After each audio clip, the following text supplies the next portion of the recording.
கவனிக்க வேண்டிய விஷயம். போற போக்குல சொல்லிட்டு போற விஷயம் நினைச்சிடாதீங்க. இதே சம்பவம் நாளை உங்கள் வீட்டிலும் இருக்கலாம், என் வீட்டிலும் இருக்கலாம். அல்லாஹ் காப்பாற்ற வேண்டும். அல்லாஹ் நாடியவர்களை தவிர யாரும் இதில் தப்பிக்க முடியாது. பெண்களே, நினைத்து பாருங்கள்.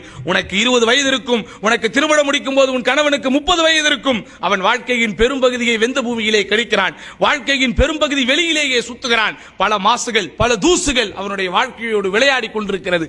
பல நேரங்களில் குறித்த நேரத்திற்கு அவனால் உணவு உண்ண முடியாமல் போகிறது.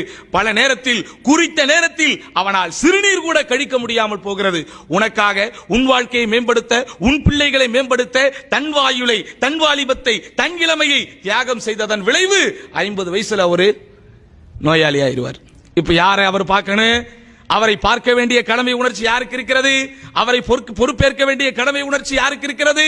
அந்த நேரத்தில் தான் இந்த கணவன் வாலிபத்தோடு இருக்கும் போது, வயதிலே இருக்கும் போது என்னெல்லாம் செஞ்சாரோ எல்லாத்தையும் அப்பதான் சொல்லி காட்டுறது. உனக்கு வறுமையா? உனக்கு என்ன பாடுபடுத்தின நீ அன்னைக்கு?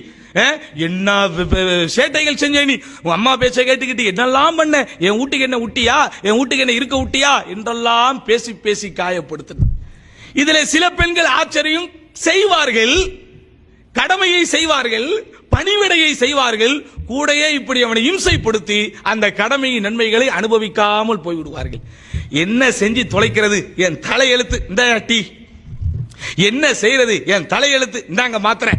இப்படி நீங்க கொடுத்தீங்கன்னா இந்த மாத்திரை உனக்கு வேலை செய்யாது. அந்த மாத்திரை உனக்கு என்ன நன்மையை தர வேண்டுமோ அந்த நன்மையும் தராது. இப்படிதானங்க?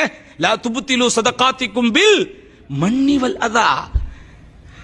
லா துபுத்திலு, உங்களுடைய நல்லறங்களை, தான தர்மங்களை சொல்லி காட்டியும் துன்புறுத்தியும் நீங்கள் என்ன செய்யாதீங்க, வீணடித்து விடாதீங்க.